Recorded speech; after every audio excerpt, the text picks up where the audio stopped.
হর হর মহাদেব। আমি আর আমার বন্ধু দীপ আজকে এই মন্দিরটা থেকে বেরিয়ে যাব। চলো সামনের দিকে এগিয়ে যাই, দেখি আজ কত দূর যেতে পারি।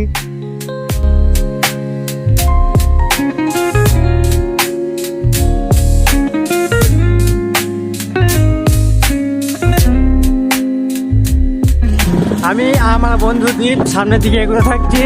আজকে বেশি রোদ নাই, বেশি গরমটাও নাই, দেখি আজকে আমরা কত দূর যেতে পারি। আজকে বেশি করে আমরা টানার চেষ্টা করবো, কারণ এই দুদিন জল হয়েছে আমরা বেরোতে পারি নাই গো। আবহাওয়াটা তো ভালোই আছে, দেখি আজ কত দূর যেতে পারি আমরা। চলো সামনের দিকে এগুলো থাকি।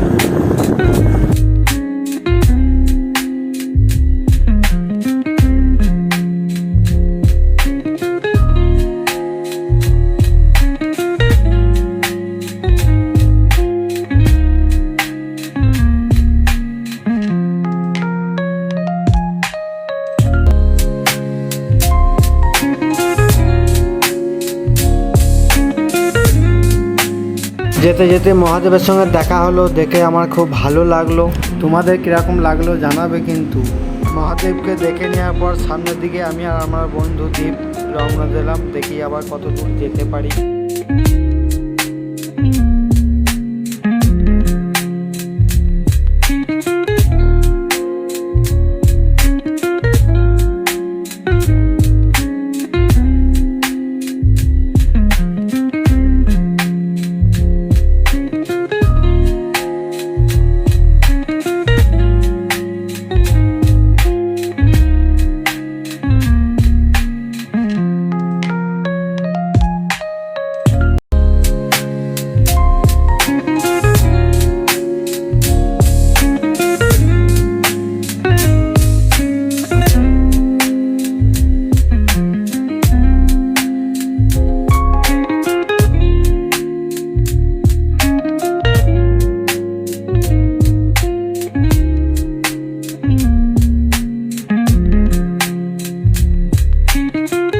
সামনে মন্দির আছে, আমি আর আমার বন্ধু দীপ এরপর রেস্ট নেবো, তারপরে আবার বিকেলে 4টের সময় বেরোবো। আমি আর আমার বন্ধু দীপ এই সামনে রাম মন্দিরটায় দুপুরে রেস্ট নিয়েছিলাম। চলো এরপর সামনের দিকে আমরা এগোতে থাকি, দেখি এখন কতটা যেতে পারি।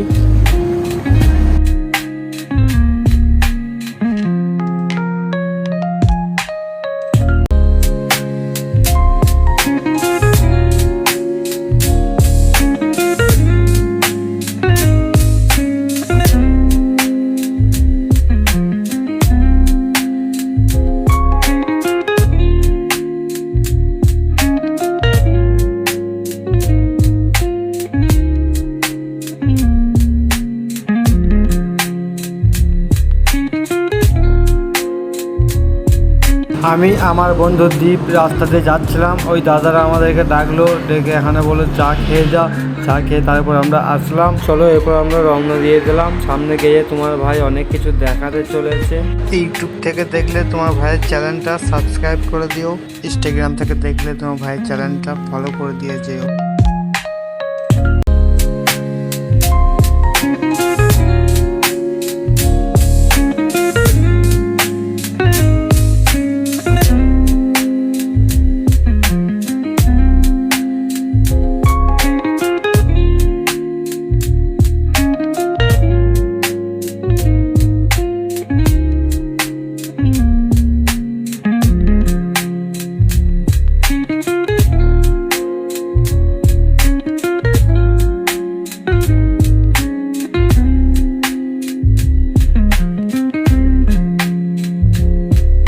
আমি আর আমার বন্ধু দীপ এখনই সাইকেলের করে রোডের দিকে যাচ্ছিলাম, জল পড়ছে এখনই। ওই লেগে আমি আর আমার বন্ধু দীপ সাইকেল কিনা সব হোটেলে রেখে দিলাম। হোটেলে রেখে এখন দাঁড়িয়ে রয়েছি, জল থামবে তারপরে আমরা আবার এগিয়ে যাব, দেখবো আজ কত দূর যেতে পারি। জল পড়তে পড়তে জল বন্ধ হয়ে গেল, ওই জন্য আমি আর আমার বন্ধু দীপ বেরিয়ে পড়লাম। মন্দিরে গিয়ে থাকবো, সামনে একটা মন্দির আছে, চলো।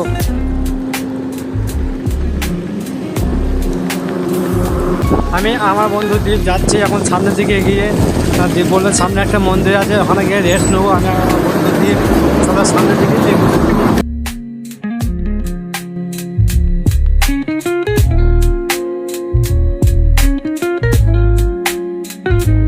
আমার আমাদের জল শেষ হয়ে গিয়েছিলো, ওই লেগে দীপকে বললাম একটু জল ভরে, কারণ আমাদের জল তেষ্টা পাচ্ছিলো সাইকেল চালিয়ে।